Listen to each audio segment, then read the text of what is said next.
There's no doubt this has been a tough couple of years for accountants. First, we had Companies Act 2014 that completely rewrote company law in Ireland. That was swiftly followed by FRS 102, which tore up our existing financial reporting framework and landed a whole new set of standards on top of us. We were just getting our heads around that, and then we were hit with Companies Accounting Act 2017, which introduced Section 1A of FRS 102 and FRS 105. Then the introduction of the IASA auditing standards, which brought in a new audit framework and ethical standards. That was all followed by changes to AML and the new requirement for beneficial owners register. Then, the icing on the cake, the introduction of GDPR. But here's the thing, that is only one side of the coin. On the opposite side of the coin, we're also experiencing a huge shift in client expectations and how they interact with us. So now they expect us to be always on by email, text, phone, WhatsApp. I even had one accountant tell me they got a Facebook message at 11:30 one night from a client. And the next morning they got a follow-up message to ask, well, why haven't you responded? And because clients have access to so much information online, or in many cases, misinformation, well, they expect you to have all the answers off the top of their head. And on one side, you're fighting against the continuously shifting sands of regulation and legislation. And then on the other hand, you're fighting against this digitally enabled client base who expects instantaneous solutions. Hi, I'm Micheál O'Neill, and I'm delighted you could join me here today for the first of our KnowledgeHUB webinar series. You know, our core belief in OmniPro is simply this: accountants can and do change lives. And so we get up every morning to bring you the tools, advice and training so that you can create outstanding businesses for you and your clients. You see, if you can help your client become more profitable and successful, it doesn't just have a knock-on effect in their lives and their families, but it spreads into their team and ultimately out into the wider community. And the ripple effect is huge. And despite everything I said in my opening introduction, well, we're massively excited about the opportunity that accountants have to positively impact the results of their clients' businesses. And that's what motivates us to bring you everything you need to meet your regulatory compliance requirements in the most efficient and profitable manner possible. We know that if we can free up time from technical compliance, you can spend more time proactively helping your clients grow their business. You know, we're just in the process of wrapping up our nationwide September CPD tour. We've been around the country and we've met with hundreds of accountants since the start of September. You know, a couple of things were just, feedback was clear. Firstly, with so much change, there's a real sense of vulnerability. It's one thing knowing what you don't know. And as a general practitioner, I think you have to be comfortable with that. But what many are worried about is what they don't know. And this really comes down to the volume of recent changes and how everything intertwines and overlaps between financial reporting, company law, audit, tax, solvency, regulation. I think that's where OmniPro really excels. There's no one out there else who provides advice, guidance and support across all the key areas of your firm, and who can help you navigate through all the intersections in a practical and solution-focused manner. The second thing that was very clear is that with all the client and tax deadlines and the need to keep chargeable time up, there just isn't enough time to stay on top of everything. Well, that's where the concept for the KnowledgeHUB webinar series really came from. Between the guys on the ground and our technical help desk, we deal with hundreds of queries every month. Where we see a trend, where we see the same question coming up again and again, well, we convert that into a guidance document, help sheet, frequently asked question, a query of the week video or a blog post. And then the benefit from your perspective is that, well, you can start seeing the trends. You can start seeing the persistent problem areas where they are, identify the areas where you should be proactively looking for issues that your clients may have. And you'll know a solution path for a client before they raise an issue, and that really you have a technical safety net sitting behind you at all times. Okay, so down to the business at hand. So I'm delighted now to introduce John Murphy. John leads up our OmniPro Tax and Legal and OmniPro Company Secretarial divisions. However, you'll also be familiar with John as our resident financial reporting guru. How are you getting on today, John? Well, how are you getting on? Not too bad. Good. Okay, John, so the first query we want to tackle today is, I have a client who's considering an offer on their business. The company has certain non-trade assets. What can they do to make the company more saleable, and what company law and tax implications considerations need to be considered? Yeah, so this is a regular question, and I suppose this is relevant from the point of view of, it could be to a third party, or maybe you want to leave some assets in the old company behind, so that you can transfer the new company to your children. If it's, let's say, you're going down that line in respect of that. So I suppose looking at the issue at hand, or the query at hand in this particular case, I suppose diagrammatically here we have a company here, they've investments and they've trade. Now, it could potentially, you have a potential buyer, you want to sell this company like the query was. So we want to make it more attractive. A purchaser coming in to try and purchase that company A in this particular example wouldn't want to purchase the shares, because there's a history in that company, so they'd be buying history and they'd be exposed and be a lot more work in relation to indemnity, warranties, and the question is, well, are the warranties and indemnities worth the paper they're written on if the persons are gone or they don't have the money to cover them? So I suppose the solution in this particular case, we'll transfer out the trade into a new company, and then we can sell that new company. Then that can be sold on to third party. Likewise, we could take the example here, maybe succession planning. There's investments in here, cash, excess cash, investment property that the parents want to have for themselves. They have an income coming forward for themselves when they retire. And they do want to let the children kind of continue on and grow the trade business. So now they've made the decision that, well, we want to give them the trade, but not necessarily investment. So we need to see what tax reliefs are out there and what company law requirements do we have in relation to this. So I suppose in this particular case, there's various tax reliefs that allow this to happen. So in order for the reliefs to happen, there must be a reconstruction or an amalgamation in relation to this. So a reconstruction or amalgamation is effectively where the trade is transferred out and it's owned by a company owned by the same members. Effectively, that's high level. What is a reconstruction amalgamation? It's been developed over case law over the periods of time. So there's various reliefs that apply. So section 584, 587, that's the relief that relieves, in this particular case, just in the example, Mr. X and Y from having to pay CGT, because by them transferring out of trade, out of company A, they're effectively part disposing of some of their shares. So in that particular case, they would ordinarily be subject to CGT, but 587 allows you to transfer over, as if there was no disposal. Deems there be no gain, no loss in relation to that, and there is no disposal in that particular case.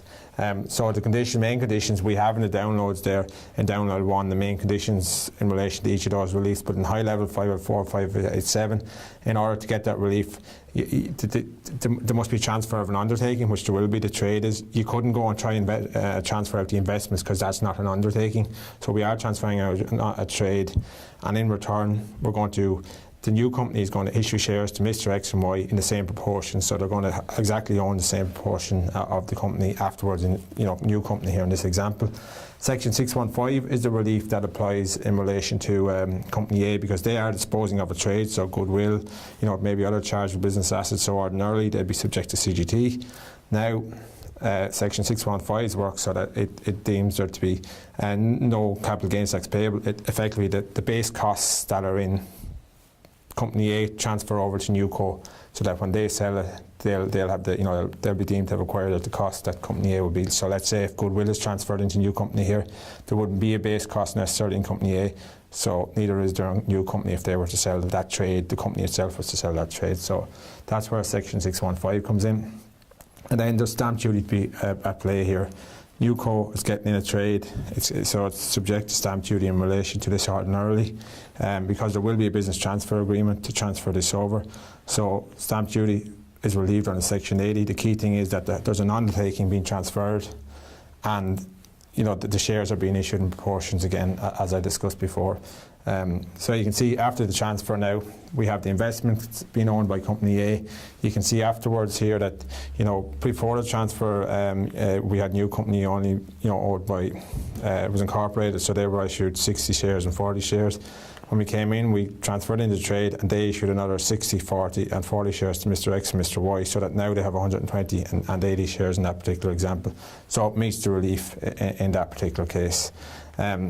I suppose, as I said, I've kind of went through the tax aspects of it. We'll have a quick look at the checklist just to show you where it is in relation to reliefs.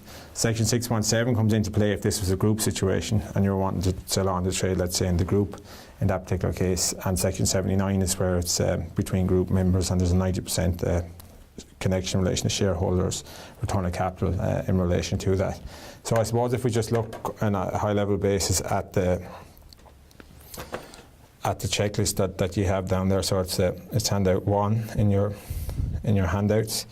So we can see here, the reliefs that apply here in relation to a three-way swap. So 615, there must be transfer and amalgamation or reconstruction. There must be no consideration, there must be a return for shares, and the transfer for a resident in Ireland in relation to that. 617 applies, it goes through if there's group relief. If you were in groups, it's not applicable for this query, but it's a good one just to refer to in relation to it. Then we're talking about 587, the requirements, we spoke about that. In order for the relief to apply, it must be that you're transferring an undertaking, whereas an undertaking, if it was shares, you have to get control over the company.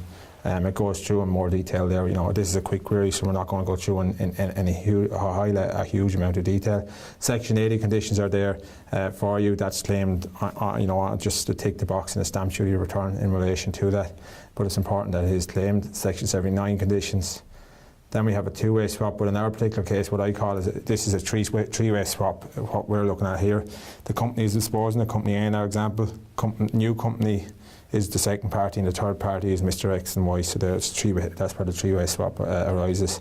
From a company secretarial point of view, this is a high-level checklist as to what you need to be considering from a company sec point of view.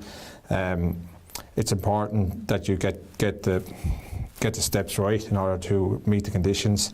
In high level, what are you going to do? You're going to draft the business transfer agreement. That's going to be required. You're going to hold a meeting, detailing the meeting, it's going to discuss maybe the acquisition of this business. It goes through in detail the conditions that you need to meet or go through on each of your minutes. You have to update your constitution potentially. In your target company, you're going to be detailing the reason for the transfer and how it's in the best interest of the company. You're getting a declaration of interest from the directors, and you're reviewing distributable reserves. One thing that you should remember, you're transferring out of trade in this example. So Section 91 of Companies Act deals with this, and it says if you do a transaction like this, effectively company A in our example is getting nothing in return for transferring out the business. Well then, in that particular case, it's restricted unless you do summary approval procedure on a SAP 204. We're not going to go into it in a huge amount of detail, but it's one to be aware of. There is doubt, you can do this transaction even if you don't have distributable reserves. So, that can still happen. It's not going to stop you if you do a SAP 204. There's kind of varying views in the legal profession where you have distributable reserves as to whether you need to do a SAP here. We would always say, if you're going to try and sell your business afterwards, well then you should do it. If you think it's going to stay within your own ownership, it mightn't be as important in relation to that. So the rest of the checklist goes through, the offer letter, offering to get the acquisition and saying, look, we're going to give this and transfer the trade in return for us issuing shares to you. So it goes through in a lot of detail as to what you need to do, the forms that you need to fill in that regard. Just important, usually this might happen. The key thing is that there's no condition, or this transfer isn't conditional on a sale agreement. So that's important in order to get relief. So if not, revenue will claw that back. So you shouldn't really have a heads of terms or a heads of agreement on in this particular case. The other tax side of things, just you're transferring out stock, so that transfers, you can elect to transfer that at book value under Section 89, a joint election. Plant and equipment, that'll transfer a tax written down value automatically under Section 400. Likewise, losses will transfer as well, subject to 3 years, no major change in the conduct of the trade. VAT, transfer of business will apply, so you need to just be registered, both parties must be registered for VAT. CG50s, if goodwill, because it's a transfer of a trade, if there's goodwill, and it makes up more than 50, or is greater than 500,000 or more, well then you need to get a CG50 from the revenue. Likewise, employees are potentially going to be transferring, so you need to consider that. Issue P45s, give them tube notices, and then re-register them in the new company with a P46 in that regard. Thanks, John. And I suppose, it is a fairly large area. I know there's huge value in the actual checklist. I suppose one of the goals with this actual series was, like a lot of accountants out there, were getting a little bit stressed during September and need to get their CPD in, but don't have a huge amount of time. So we really wanted to take this kind of, high level, outline the main key points, outline maybe where you can look, where you can identify which your clients, some of these have issues, or if they, if they're bringing the query to you. So the next one, and this one you've kind of actually split into a number of different elements. So the first one here, so within the same, I suppose, area of consolidation. So the first one we're looking at here is, based on my client's group structure, do I need to prepare consolidated financial statements, and how do I assess the consolidation size thresholds? If consolidation is required, then what information needs to be filed with the annual return of the subsidiary or the parent? Yeah, so I suppose the best way to look at this example is to really look and see, well, look, what is defined, or what do I include? So when you're looking at what's your consolidation, you're looking at who's your subsidiary, who's the parent, who's the subsidiary. It's all your subsidiaries that you're going to be including in your consolidation. The key concept within company law and within the sections there on the screen, section 9.4 to 9.6a, it's all important in relation to control and the ability to control the financial and operating policies. So section 7 and 8 of Companies Act deals with that, defines what is a holding company, what is a subsidiary company. In high level, it's going to be, where you own greater than 50% of the share capital ordinarily, or alternatively you could be able to control the composition of the board, so maybe a bit like a golden share, or you have a majority voting rights. But you also need to look and see, well, look, do you have options to purchase shares? And that time, let's say there was an option to purchase it 2 years ago, but you still have that option open, but you haven't taken up that option.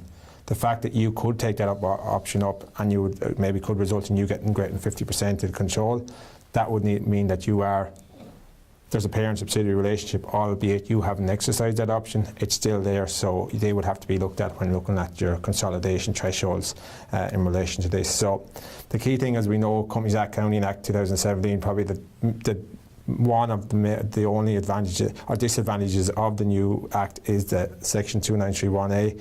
It brought in a size threshold for consolidation, which proportionally brought it down significantly in relation to the exemption from consolidation due to size. It's now at turnover less than or equal to 14.4 million. These are on gross basis.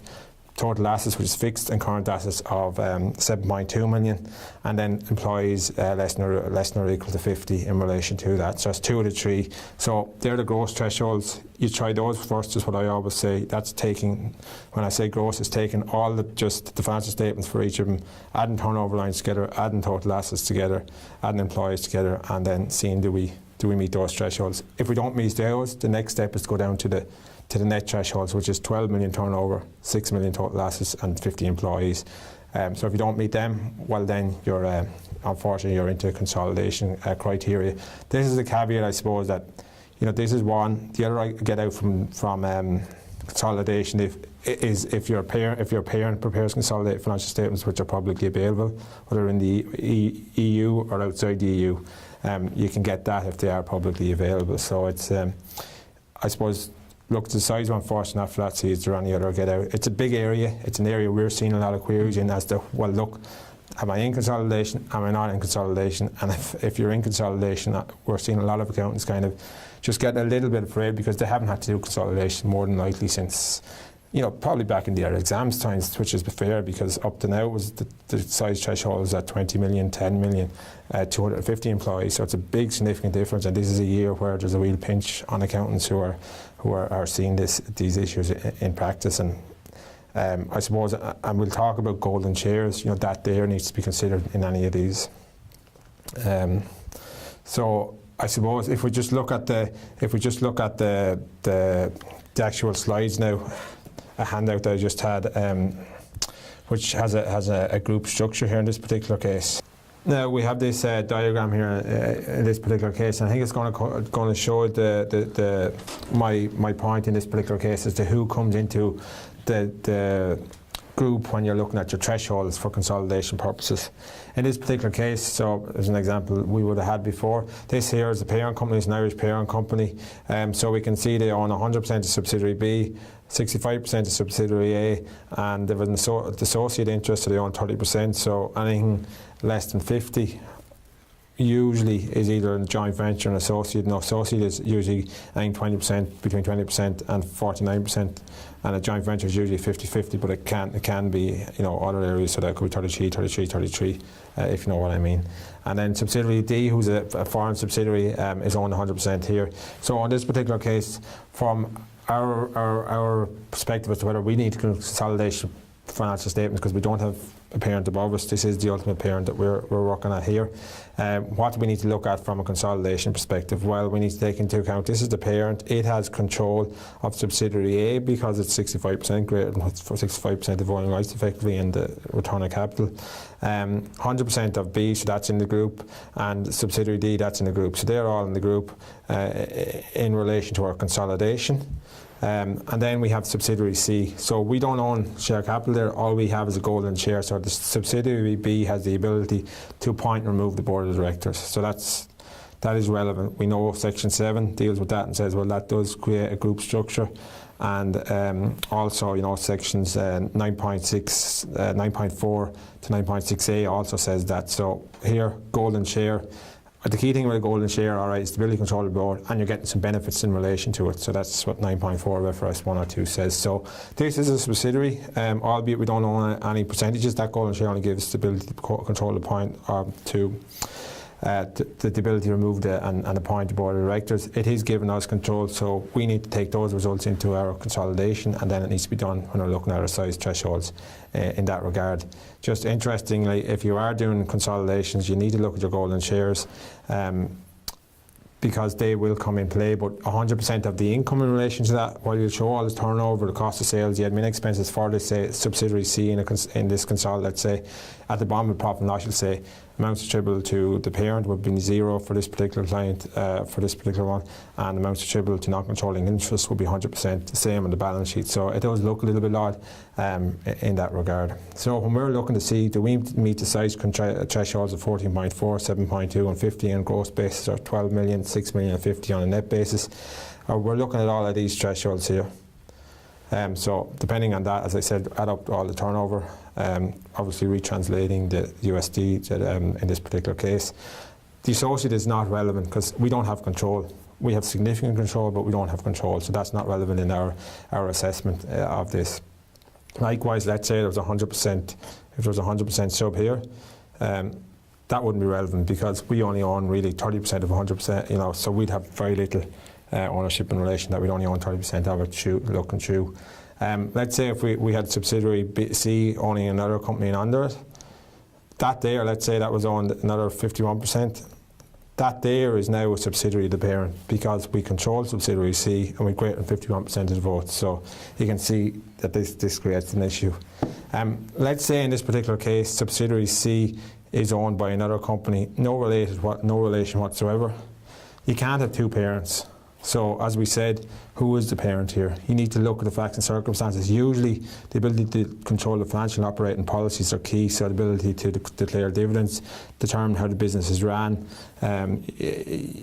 deciding the budget, that's all done by the director. So technically, you know, our parent is still the subsidiary, and we trade with subsidiary C, so we're getting some benefits, so therefore that would be a subsidiary, and this one isn't the parent for consolidation purposes. So in relation to that, so I kind of went through what's the term for size consolidations. As a matter of, I suppose, interest here in relation to our let's say we're owned by a parent above here, say another parent up here at the top, parent A. In this particular case, for consolidation thresholds, all we care about is,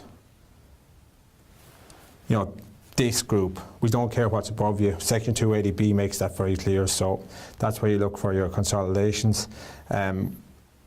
Likewise, let's say subsidiary B here is a parent in its own right of subsidiary C.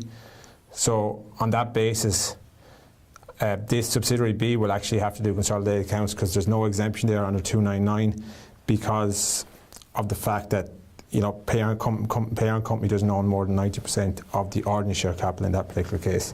So let's just run this through. So we have another parent above it, maybe it's outside the world, it's over in the US, in the other part of the world. When we're looking at all the exemption, it does come into play. We have to look at the worldwide group when we're coming into play there, which is we take into account our parents when we're looking at all the exemptions in Section 280B. So that's just to compare both of them. What gets filed with parent and CRO? If they have to do the consolids or they do it voluntarily, you need to file the consolidated financial statements. You can't do abridgments options for that company in its own right. That is what they do. The subsidiaries, they file their own accounts unless you do what's called the Section 357 guarantee, which requires various guarantees to be filed. And some clients don't like doing that because you're guaranteeing the liabilities of the subsidiary. And then if you did that, you file the parent consolids. Equity accounting method, so that applies when you're associate or a joint venture. So what is that? That's effectively taking in the percentage of the profit for that entity. So it's profit before or after tax by 30%, and bringing that in as one line item in the consolidated financial statements. And the other side of the transaction will go up onto the balance sheet as an investment in the associates. So it's only one line item impact in that particular example. Another query that we look at here is or that we've seen now is this new non-filing structure. Like we probably all know now, Section 1274 deals with, designated ULCs and non-designated ULCs. It was changed in Companies Act 2017, Companies Accounting Act 2017 to try and amend it so that everybody had to file accounts. But as usual, people have found a way out in relation to this, and this is an example of a structure that exists that has been put in place. So now we have this is the Irish Holdco. That would have been, probably, Isle of Man, that would have been under the previous structure. Would have been straight. This company would have been straightened under this. But there's been transactions done now from a tax perspective and company law to bring it into this structure, so that now we have a non-filing structure. Just in high level, the reason for this is that 1274 says if those members are protected by limited liability, well then you must file accounts. But the get out because of this structure is that this Isle of Man company, this LLP as a general partner, which is obviously exposed to liability, and a BVI ULC, which is exposed to liability, and an Isle of Man Foundation. So that Isle of Man Foundation doesn't meet the definition as a company or limited liability partnership or anything else in Section 1274C. So that's why now they don't have to file accounts. But from a consolidation perspective, what's important is in here, what I'm seeing in practice here, is that this Jersey LLP actually has a partnership agreement, which effectively says that the general partner controls it controls the business. The limited partner can do nothing else other than they have the right to the capital of the company, and they have and depending on the situation, the general partner dictates how the profit is going to be determined. But we all know that 100% will be transferred over there. But the difficulty here is then, well, look, by the general partner being BVI ULC having the control over the operations of the business, well then, that meets the definition of control. So we have a bit of a worry here. Actually, maybe Irish Holdco is not the parent. It's actually BVI ULC. And why is this relevant? Well, depending on size exemptions or size criteria, you have to determine who's to prepare consolidated accounts. If we are saying that BVI controls the board, well then your consolidated accounts will be prepared at this level down here. However, that's not what always clients want, because we were all used to this being the case. So what I would always say is read the LLP agreement in relation to that, see is there control.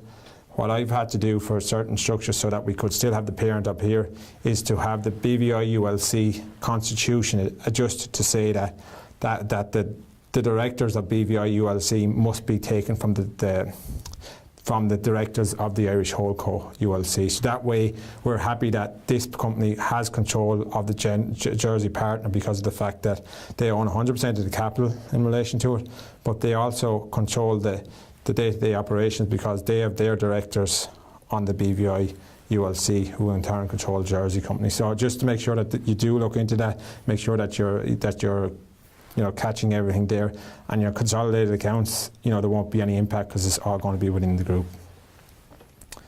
All right, so that's that. Hopefully that makes sense for you. So I'll just come back into the presentation there now again. Sorry. Okay, thanks. I suppose consolidations have really only started to strike home fairly recently. I know we're getting a huge number of queries, and it's definitely one for people to pay attention to. On to the next query. We have, my client is considering an exit from a business with significant reserves and a strong cash position. They have been a shareholder and a full-time director or secretary since the company's incorporation 20 years ago. The company valuation is 600,000. What are their options?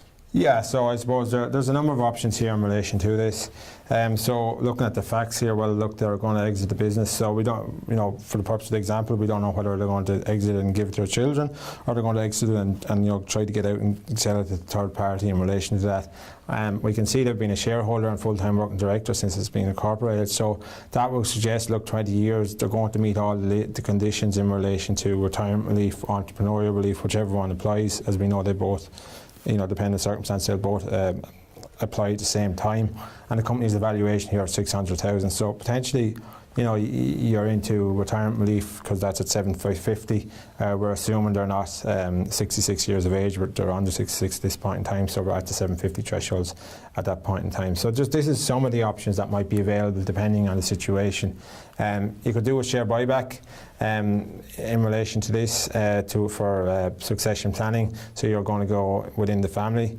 Obviously, if you didn't want to get money out, you just gifted over to the children in relation to that. But the idea here, maybe for all the years that you've been working there, that you're entitled to get something back in relation to that.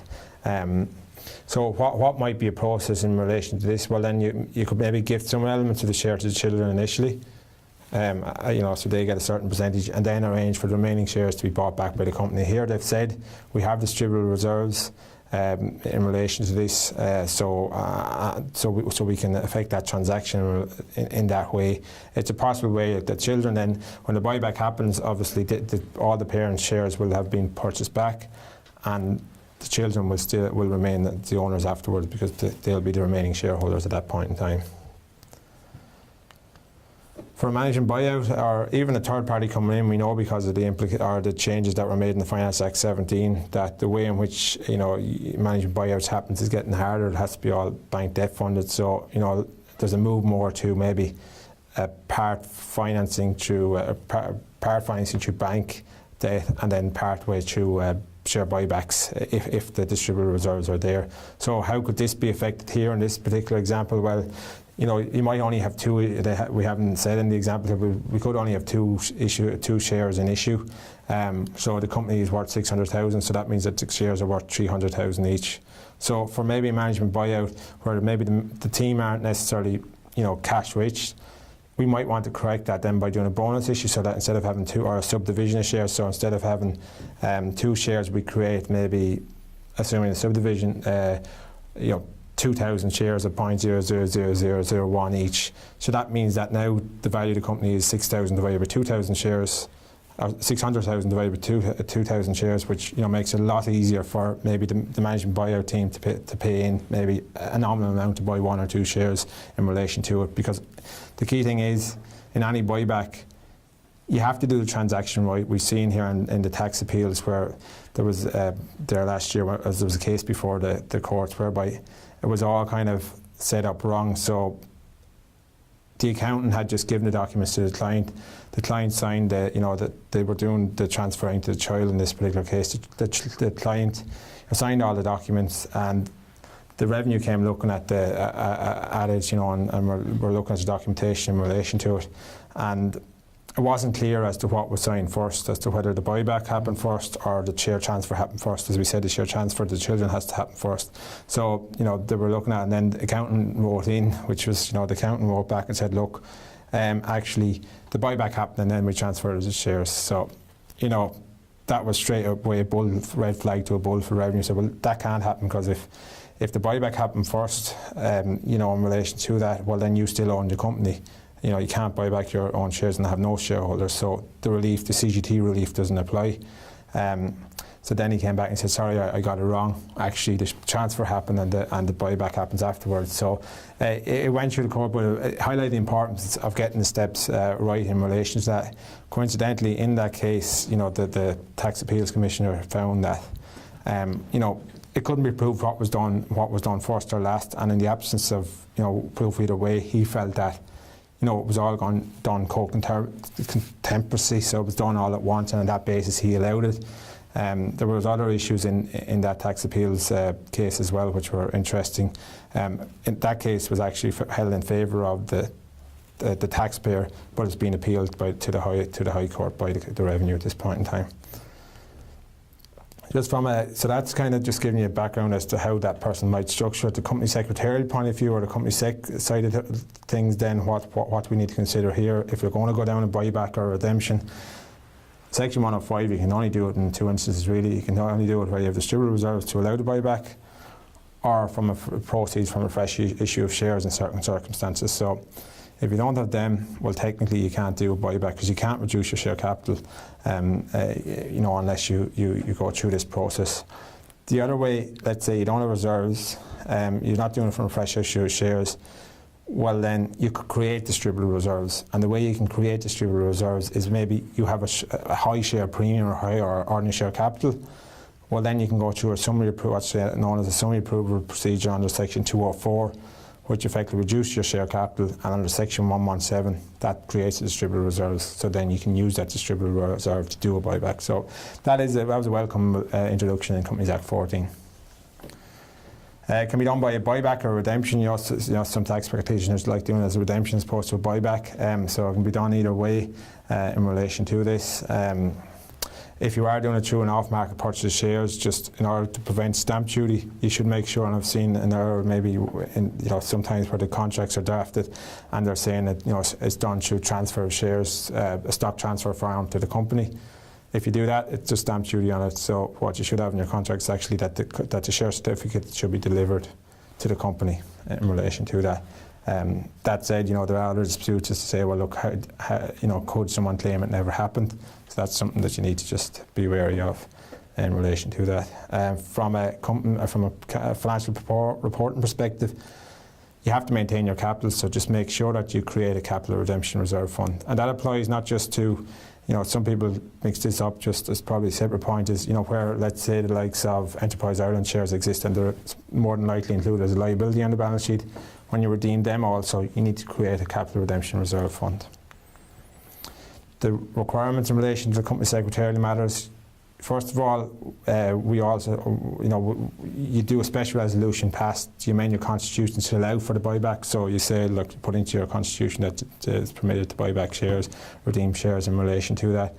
And then if you're going down the redemption route, you'll convert them to the amount of shares to redeemable shares at that point in time, if that is the case. If you've done that, well then you'll file your G1 with the CRO. You'll then do an ordinary resolution to approve the redemption and cancel the shares, and if there's an off-market purchase, to approve that off-market purchase in relation to those shares.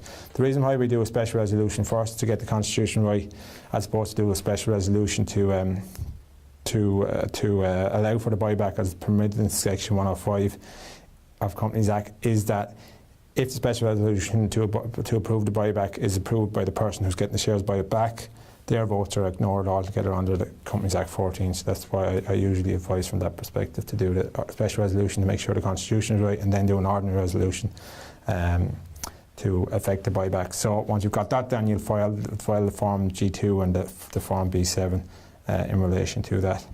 Just on in your packs, just to highlight it, I'm not going to go through it in a huge amount of detail.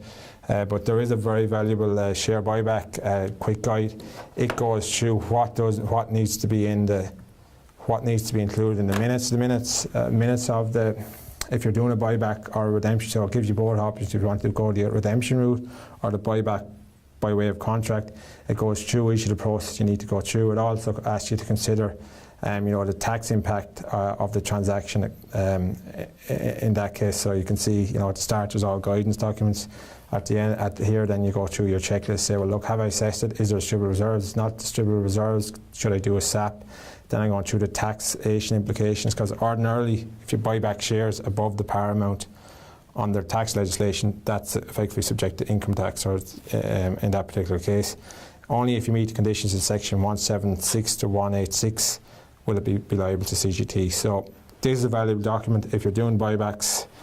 We've went through what you need to put in the minutes on a item by item basis. So you follow that, you should be able to, draft your minutes from there. Yeah, John, I don't know what the liability or the potential liability of the High Court case is, but it just goes to show you, little things that can make a difference. And it's really it's that awareness of just the order. It's not they had all the, I suppose, the detailed knowledge to do the transaction, but it was just literally the steps involved. And I know that the kind of share buyback step plan really lays things out in a very detailed fashion. And as you say, that's just real life, the way it can go wrong in that particular case. I suppose the last side, it's to do with the section 176, 186, the CGT treatment, so you can get that. It's important that you meet those conditions. We'll look in our third seminar a bit more on those reliefs. But watch the connection test. After the buyback, you can't be 30% connected. That's 30% of loan capital and share capital. So people forget about the 30% connection on a loan, because in most of these small companies, there's very little loans liability. So if you've let's say bought back the company or did the buyback and you haven't got paid, you left it as a loan on the balance sheet, well then you're not meeting those conditions straight away in that particular case. The importance of valuations. Revenue are now querying how is the value when they're doing a buyback pre-submission. There was new guidance issued in May 18, and that was after the Tax Appeal Commission case that I said. Their view still is that if you want to, that they would expect a disposing shareholder to get rid of all their shares, bar 5% being a sentimental shareholder, and they wouldn't expect a person to stay on for more than 6 months. And that's not what the Tax Appeal Commissioner found, but Revenue are still saying that that's what they believe, and they're going to the High Court to appeal that case. Pre-approval, their legislation said, well, look, if you're going for pre-approval, they expected that it's not done. It's going pre-approval if there's only doubt here now in the future in this new guidance that they've said. But I always like to say, well, look, it's good to go pre-approval. It gives you comfort, it gives your client comfort in relation to that. Last point on that guidance that they issued, they say that, look, in exceptional and rare cases, a company can borrow to allow for the buyback. So, practically, I think it's very rare where they allow you to borrow for the buyback. So it's important that you get your balance sheet, I suppose, correct up to the before the buyback happens in that case. Super. Well, thanks a million, John, for bringing us through those three queries. So some of the areas that we've looked at here today, we have a case study on company law and tax considerations of selling a business, case study on consolidated financial statements and the information that needs to be filed with the annual return of a subsidiary or parent. And we've also had a case study on the exit of a long-standing shareholder from a business with significant reserves or strong cash position. So in these topics, we've touched on elements of tax, company law, and financial reporting. And I'd be surprised if the vast majority of accountants online today didn't have one or more of the above on their desk at the moment, or maybe somewhere lurking in the sidelines, maybe even hidden from view, only to arise at some stage in the future. The fact is, you never know what's going to hit you every morning you walk into the office. The next time the phone rings, it might be, it's going to be a question that maybe you've answered 100 times, or it could be one that's completely out of the blue and you've never even considered it before. We all need a bit of help and support along the way. You might just need to double check that you're correct, a quick question to put your mind at ease, or it could be helping you identify issues and creating and implementing a custom solution. But either way, OmniPro has your back. We believe that being an accountant should be a profitable and rewarding experience. Our entire business is built to support you technically and strategically to ensure you meet your regulatory and compliance requirement in the most efficient and profitable manner possible. And ultimately, this is going to free you up to spend time where you can add the most value, helping your clients build profitable and rewarding businesses. So we're going to pick back up on the KnowledgeHUB webinar series tomorrow, where I'm going to be joined by Gareth Wynn, who heads up our OmniPro Practice Support division. So Gareth spends the majority of his time out with firms undertaking compliance reviews and pre-monitoring reviews. He also provides support to accountants going through disciplinary procedure and plays a key role in working with firms from a practice purchase and sale perspective. A former quality reviewer with Chartered Accountants Ireland, and in his kind of 7 years with OmniPro, between the two he's seen the good, the bad and the ugly. In Garrett's session, we're going to look at a number of case studies. We're going to look at kind of new ethical standards in force. What are some key areas that you should be aware of? We're going to look at capitalized development costs, and we're also going to take a look at AML documentation. So what what needs to happen next with your AML. So that'll bring us through elements of audit, financial reporting, regulation, and regulation in the form of AML. I know that these are some of the key areas of concerns for accountants, so make sure to join us tomorrow at 2 o'clock.